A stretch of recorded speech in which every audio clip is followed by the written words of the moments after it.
trust that you all can talk. I'm just kidding. I know that you can.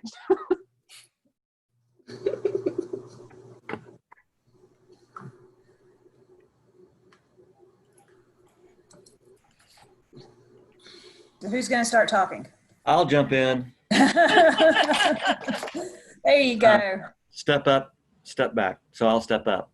I think one of the things we mentioned as a challenge, and there were several, but one that kind of struck me was Toussaint, if you were in that session, and just challenging us to, to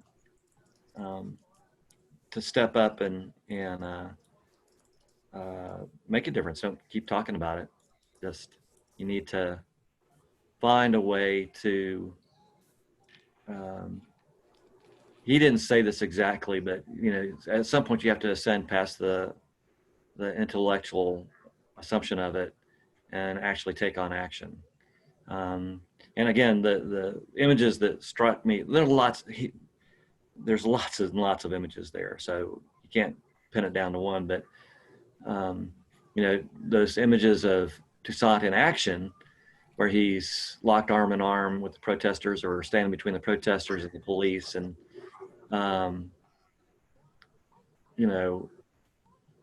just the thought, can I challenge myself to be that brave? And I'm not sure I can, but I would certainly hope that I could, when the situation was correct, step up the best that I can to make a difference instead of watching from the sidelines. I'm off. I'm muted. To take that one step further, Paul, I think it's about initiating those hard conversations so that relationships can be built.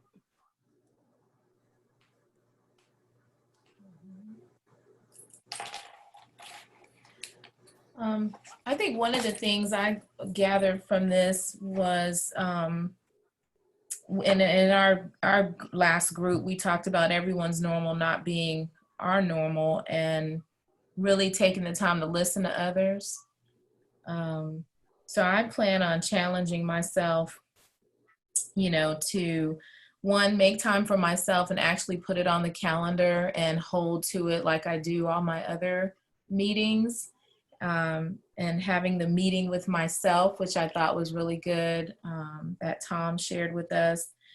And then I'm going to build in some office hours, like just for open chat time for staff who would like to just have some conversations. They don't have to be topic based, just come as you are. And I will be available for anything you want to talk about. I think that will help build some trust and help me to appear more authentic. I feel like I'm transparent, but I can grow in my authenticity.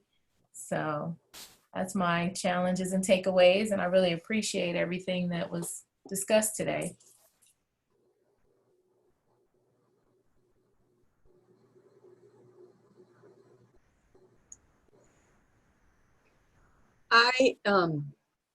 In the session that was about inclusive excellence that was prior to the lunch break, the thing that I thought was really helpful that I plan to use was specifically that using an image of Trayvon Martin where he's flipping off the camera, and that evokes, I believe the specific word the facilitator used was people perceive that as menacing.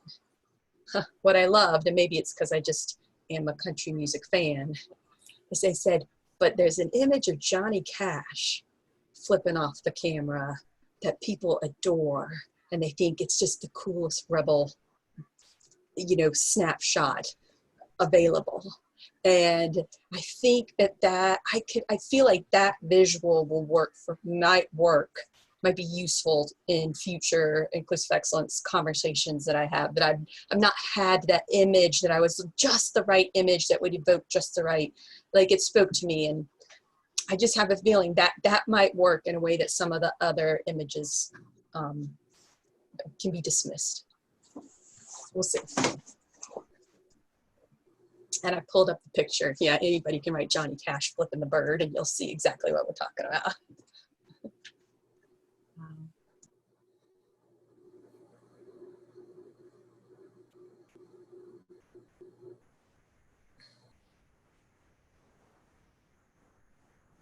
And in that same way, Jessica, I want to say, and I said this to the small group just a minute ago. One, thanks to everybody who helped organize the events for today and the sessions. I really enjoyed this and taken a lot from it. And in the same way that the Trayvon Martin and Johnny Cash image can be so striking, if you did not attend Toussaint's session, I would encourage you to watch the recording. As Paul was saying, there were lots and lots and lots of images there which look at U.S. history from the standpoint of roles being reversed between white Americans and black Americans. And I told my small group that after that session, I mean, it blew me away. You know, I kind of had to just sit back in my chair afterwards and think, you know, what am I doing to make the world a better place? What am I doing to make App State a better place? And while I may view myself as an ally for a lot of the things that I heard Toussaint saying, and also in the inclusive excellence and diversity session, it's kind of a wake-up call, kind of a call to action. Like, you know what? I might think of myself as an ally, but there's a lot more that I probably could be doing. And so that was kind of the main takeaway from me. But anyway, again, I appreciate those of you who helped organize today, because I think you did a great job. Our presenters did a fantastic job.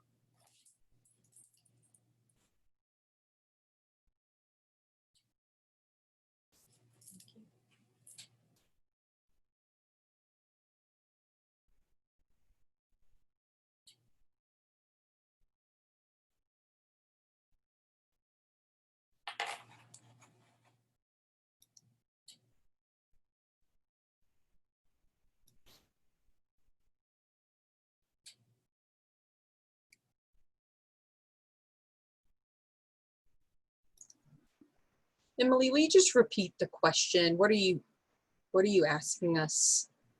Yeah, I will. So, Okay. if we're thinking about those 3 questions that you talked about, we've talked a little bit about some of your takeaways. Okay. The thing that I think would be so helpful, I think all around, is to kind of know, I mean, especially as somebody who will continue to be planning events and continue to be doing leadership development and, I don't know, trying to figure out what we're doing in fall. And, you know, what is it that people need? I really want to know if any of you talked about what you might need from people leading you, because I think we tend to think, you know, it's up to me. I'm the one that has to go out and do this, and I'm only responsible for me. But we also have to ask for what we need in this type of situation. And so that's kind of, I'm really curious about that more than anything. You know, what are your next steps? What are some of the next steps that y'all came up with in your group? And if some of those are what you need from leaders on our campus, that's a good information to have.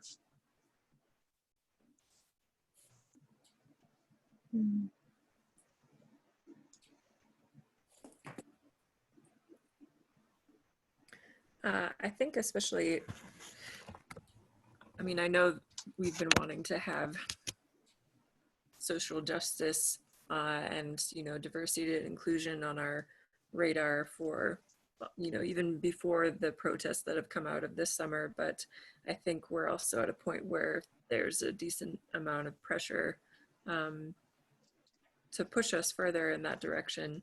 And so in moving with that momentum, from my standpoint, you know, I work with international students, and we've been having a lot of conversations for years about, you know, this intersection of, you know, intercultural student affairs and also international students, and that there's a lot of we've been thinking how, now that we're moving our orientation online, how could we include some social justice components and, you know, kind of identity and race relations in the U.S. right in our orientation for international students. And something that I've just kind of been stuck in is I'm still learning a lot in that realm. And so I feel almost like a train the trainer type of workshop would be really helpful, you know, and like if I'm wanting to lead these discussions, I want to do that, and I'm also afraid to do that because you know, I'm feeling like I don't fully have all the skills or tools that I'm equipped to do that effectively. So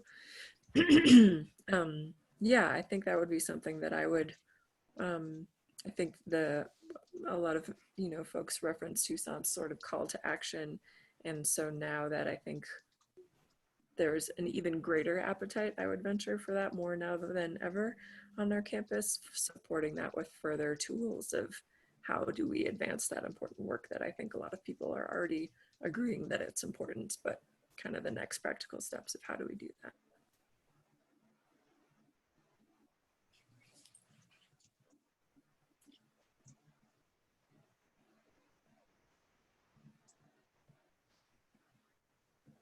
I think that's a great point. And I didn't see Toussaint's session today. I had to do a meeting and I am really upset I missed it, and I'm glad that we'll have it. But I mean, as we think about even Welcome Weekend this year and how some of it will be virtual, I wonder if there is a way to ask him if he could do some type of session for our students. Now, again, I didn't see it, so I don't know if it's appropriate for students as well, but if it could get them thinking about, especially in light of all that we've gone through this summer, if that would be something helpful that we could start with sooner rather than later. Kim, I agree with that. And in addition, I think that this environment is a wonderful opportunity for us to take advantage to not only educate and help our students in better understanding of, you know, this first experience away from home, dealing with folks outside of their bubble. This is an excellent opportunity, in my opinion, to hit parents. Parents are more involved now with their students and influencing them than ever before. We've started some parent comms through admissions, and I talk to parents probably 85 to 90% of the time. And I field those difficult questions. Like, how will my son navigate his random roommate whose values do not align? What do you mean by values? Or is it just something that in the parent's mind is a scary thing, but when we could break it down and show them that, you know, the world's going to be a better place starting with you, and how you talk to your student about being set up with a roommate who may be from a completely different culture and background, and how that can be a beautiful thing. So I think this is a great opportunity right now because we can do it virtually. They don't have to attend in person. They can click a button and they can see other people navigating through this in a very positive way.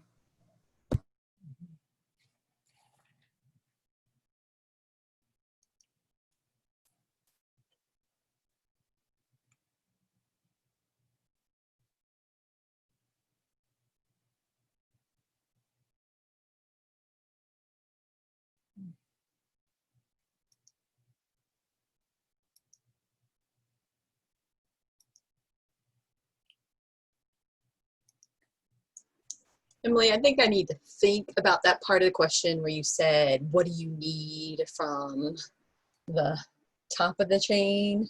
I think I need, maybe if you're going to do some sort of survey evaluation, you could add that question in and let us kind of process and sort of synthesize everything we've kind of had today before I try to answer that question. Yeah, absolutely. Yeah. Yeah, and I think that's something I had not even gotten that far to think about what we're doing to evaluate this. Like, we just get it to happen and not have Zoom crash and not have my house like power flicker or whatever. but obviously that's something we're always going to do.